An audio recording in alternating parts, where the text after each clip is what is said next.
अस्सलाम वालेकुम। उम्मीद है आप सब खैरियत से होंगे। आज की वीडियो हमारी गुल अहमद टेक्सटाइल मिल के हवाले से है।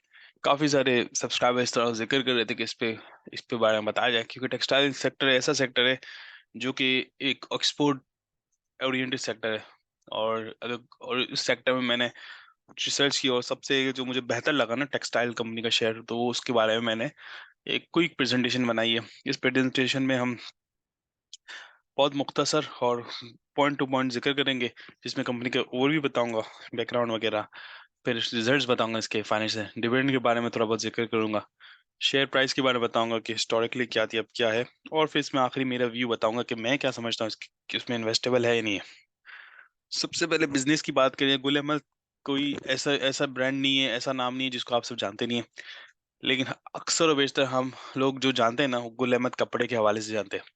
हमें ये नहीं पता कि ये इसके अलावा, कपड़ों के अलावा, वो भी बनाते हैं जो जैसे कर्टेन हो गए, बेडशीट्स हो गई, कॉटन हो गया, इस टाइप से इस रिलेटेड प्रोडक्ट्स भी बनाता है।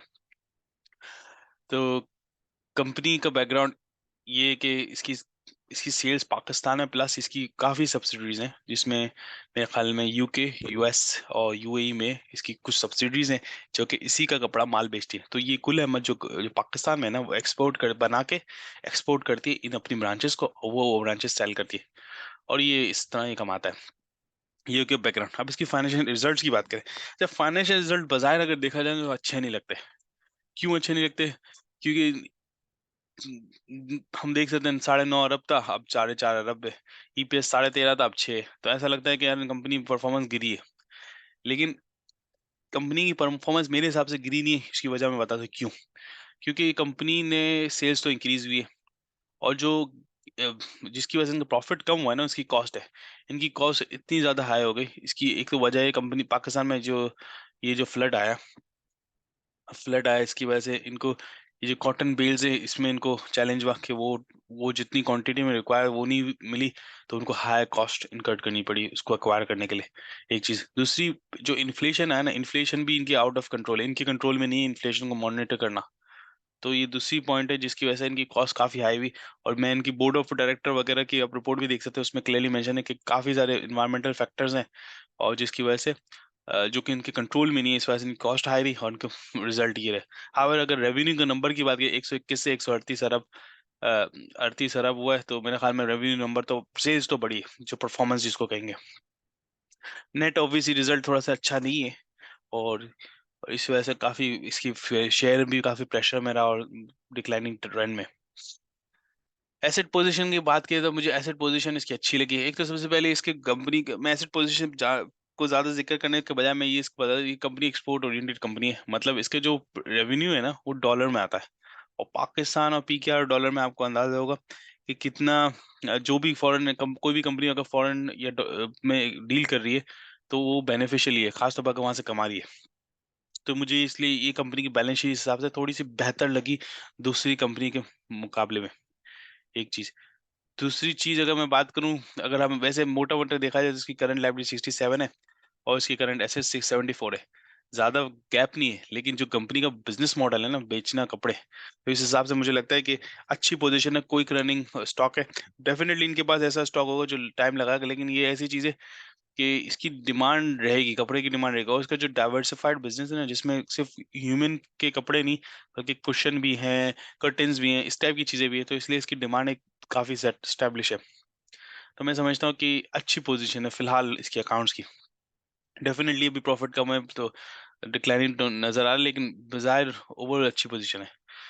अगर डिविडेंड की बात करें, कोई भी बंदा इन्वेस्ट करता है किसी कंपनी में, पहले ये देखता है वो डिविडेंड देगी या नहीं देगी, शॉर्ट टर्म है, लॉन्ग टर्म है, क्या करें। तो ये वो कंपनी है, डिविडेंड मैं समझता हूँ डिविडेंड ना देने के बराबर देती है। ठीक है, पिछली बार इसने 20% बोनस दिया जून में, और ओवरऑल देखा जाए इसके पहले 2021 में दिया था, मतलब पिछले साल 2022 में कुछ नहीं दिया। अब यहाँ पे मैंने इसकी कोटेशन शीट उठाई हुई है, जिसमें नजर आता है कि 10%, 2 साल पहले इसने 10% डिविडेंड दिया था, और 20% बोनस दिया था। 2022 में कुछ नहीं दिया, और 2023 में अभी तक 20% दिया।